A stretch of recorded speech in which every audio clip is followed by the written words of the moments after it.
Welcome back, YouTubers and Madden fans. This is MADDENMONEYSHOT, bringing you another Madden 19 tip video. Today I'm going to be going over an offensive tip that I just don't think a lot of people use enough, but it can really change how you play your game.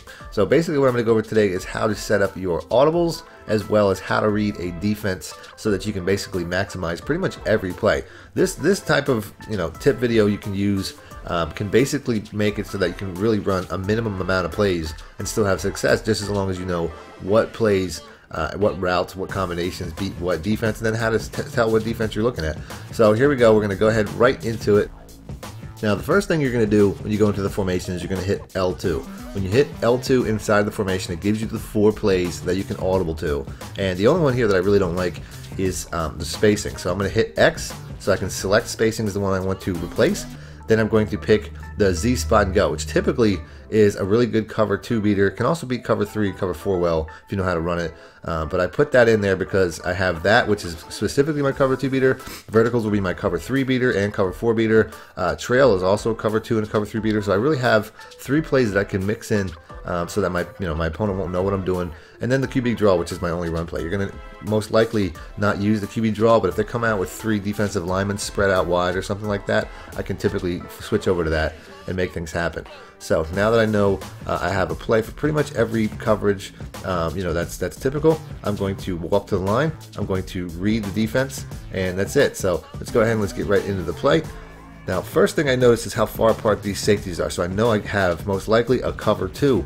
Typically, when your cornerbacks and your safeties are close like this, and there it actually looks like it could have possibly been a cover 4 because of how far back the cornerbacks are, but I got a penalty anyway.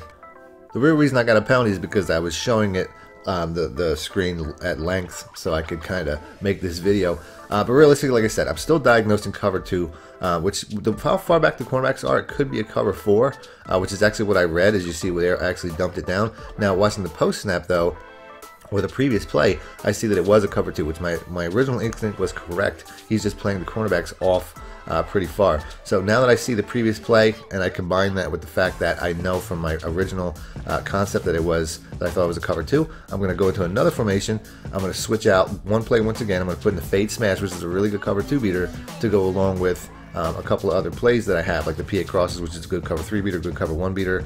I have my run play, which, like I said, you always want to have at least one run play just in case it come out too pass or heavy.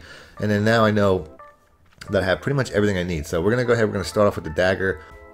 Now the dagger has a tight end streaking right up the middle, which I think would typically beat cover 2. Now, it's only the second play of the game, so I still haven't figured out 100% what this guy's doing, and I realized pretty quickly once I drop back and throw the ball in the air that how much depth this middle linebacker is taking makes it pretty sure that he's got the linebacker into a deep third, which I actually still make the play because I battle off the interception, and then I stay with it, and I get a great play by catching it once it's batted around. So, like I said, that was all usual. That was not luck. It looks like that was some serious BS my way, but I made it happen, so I can't really say that. But either way, so now that we know I need to beat this cover 2 outside, I picked the play that's an outside cover 2 beater, which is a play that I put out in a previous video where basically you put the outside receiver on a fade, and it typically will work at better distance. The play that I'm going to pick for this particular situation, anytime I see somebody running that mid-third cover 2, I'm typically going to go with the dig and go, which you can see right there. So basically I'm going to pick that. I'm a little bit too close to the end zone though for the depth that I'm going to want. So realistically, I'm going to, I'm gonna have to take the check down because, I need a little bit more space. This is a much bigger play than this, but I gave it a try, so I have to take the zig. It gets me close though. It gets me close to the end zone, which is the goal. So that's pretty much it. I mean, at this point, I would typically come out in an I form. I'm going to go a little bit further with this video because I would come out with an I form play.